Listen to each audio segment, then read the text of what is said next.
Yep, so welcome to our Exertis Academy Week on climate, and we're here to talk about choices that we are making at home to help us reduce or eliminate plastic usage. So we're each going to take you through a couple of things that we're doing at home. So the first thing I do is I bring a reusable bottle, so I take that with me most places that I go.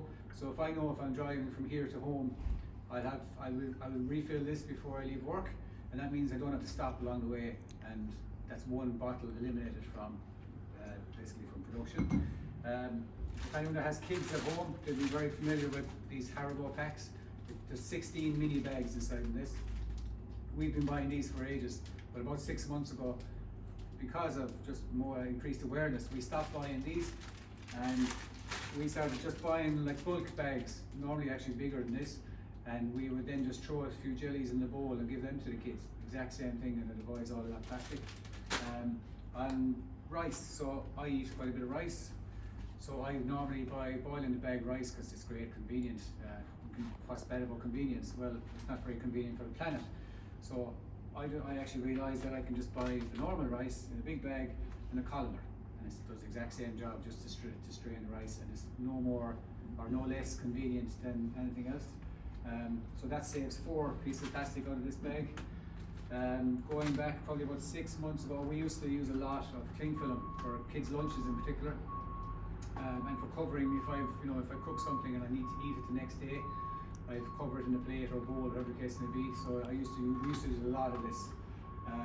But we bought some sets of these silicone, what do you call them? Plate covers, dish covers. Yeah. Yep. So we use these all the time now.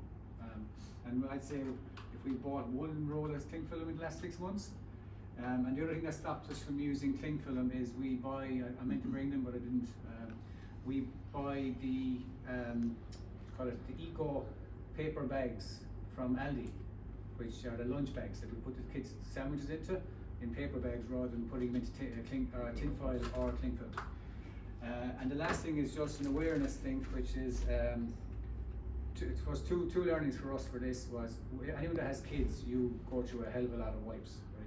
And even as the kids grow older, what we found was, even though we didn't really need the wipes, we were still using them because we're so used to it, and they're so convenient. So a spill falls on a work surface, we're grabbing a wipe and we're using that to clean up the spill, when you could have used paper towel.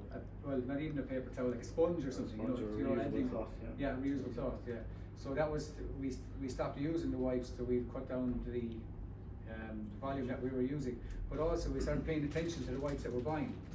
So if you go into Aldi, this says plastic in product. So this wipe actually has plastic in it. So it's actually, but whereas if you go to another, Aldi also make ones that are made from natural fibres.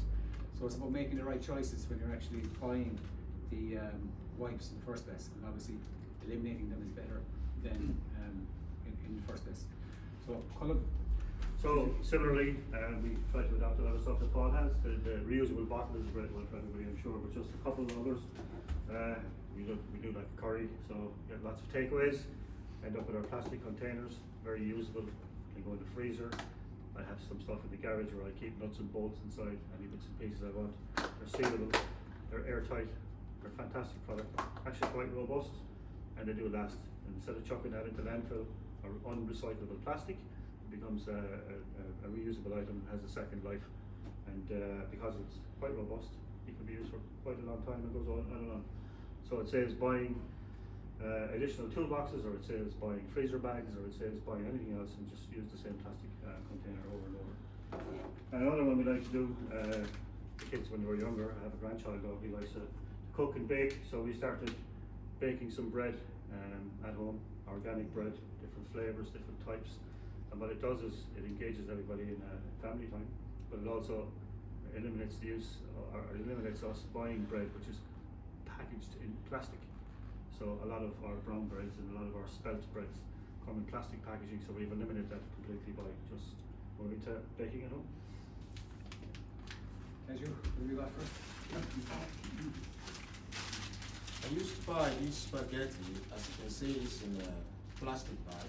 So instead of that, I have to substitute it for the paper one, so this is easier. So when this goes into the water, it can dissolve, while the plastic one cannot be dissolved. So this is a lot of changes to the environment. Another one is this is a plastic one, the same tuna, and this is a can one. So instead of buying the plastic one, which is difficult to open, apart from that, this is easy to recycle rather than the plastic one. So I substitute this for the easily recyclable one. It does not end there. So on our daily work in the warehouse, we used to receive a lot of packaging. So instead of throwing the packaging away, such as foam, so we reuse that again to repack whatever we want to send. So by saving our own paper and by recycling back again. So instead of putting that in the bin, we used to take it. So it happened between Mary, I, and Neil.